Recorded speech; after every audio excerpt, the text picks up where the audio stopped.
Hi hello ನಮಸ್ತೆ good ಮೋದಿಗೆ morning ಎಲ್ಲ ವೀಕ್ಷಕ ಬಾಂಧವರಿಗೆ. ಇವತ್ತು ಯಾಕೆ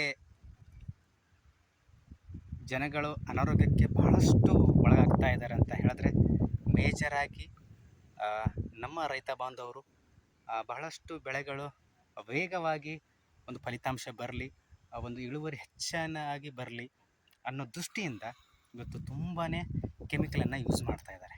ಪ್ರತಿ ಒಂದು ಯಾವುದೇ ಬೆಳೆ ಆಗಿರ್ಬೋದು, ನಾನು ಇದೇ ಬೆಳೆ ಅಂತ ಹೇಳ್ತಾ ಇಲ್ಲ, ಇದೇ ಬೆಳೆ ಅಂದ್ರೂ ಕೂಡ ಒಂದೊಂದು ಬೆಳೆಗೆ ಖರ್ಚನ್ನು ಕೆಮಿಕಲ್ಸ್ಗಳನ್ನು ಎಷ್ಟು ಬಳಸ್ತಾರೆ, ಅದರಿಂದ ಅದರೊಳಗೆ ಹೋಗುವಂತಹ ಕೆಮಿಕಲ್ಸ್ ಅದನ್ನು ನಾವು ಮಾರ್ಕೆಟ್ಗೆ ಬಂದಾಗ ಅದನ್ನು ಸೇವನೆ ಮಾಡ್ತೀವಿ, ಅದರಿಂದ ಅನಾರೋಗ್ಯಕ್ಕೆ ತುತ್ತಾಗ್ತಾ ಇದ್ದಾರೆ.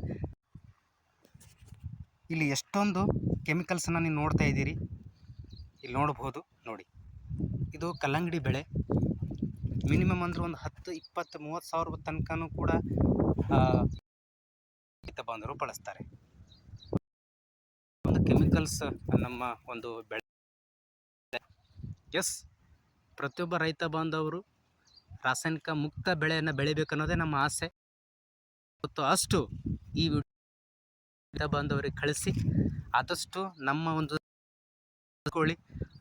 ಹೆಚ್ಚು ರಾಸಾಯನಿಕನ ಕಡಿಮೆ ಮಾಡ್ಕೋತ ಬರಲಿ. ಮಾಡ್ತಾರೆ ಅಂತ ಹೇಳಿದ್ರೆ, ಅಷ್ಟು ಕಡಿಮೆ ಮಾಡಿದ್ರು ಅಂತ ಹೇಳಿದ್ರೆ, ರಾಸಾಯನಿಕ ಕಡಿಮೆ ಮಾಡ್ಕೋತ ಬಂದರು ಅಂತ ಹೇಳಿದ್ರೆ ಕಂಪ್ಲೀಟ್ ಮತ್ತೆ ಹೆಚ್ಚಾಗಿ ಆರೋಗ್ಯವನ್ನು ಕಾಪಾಡ್ಕೊಳ್ಬೋದು.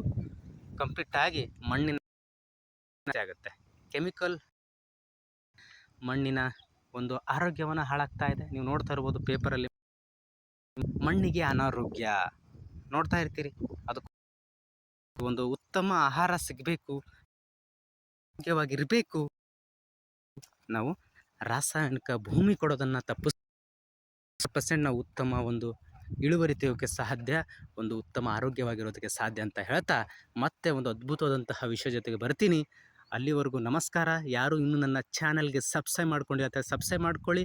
ಪ್ರತಿಯೊಂದು ಇಂತಹ ಒಂದಿಷ್ಟು ವಿಷಯಗಳು ಜನಗಳಿಗೆ ತಲುಪಿಸೋಣ ಅಂತ ಹೇಳ್ತಾ ನಮಸ್ಕಾರ.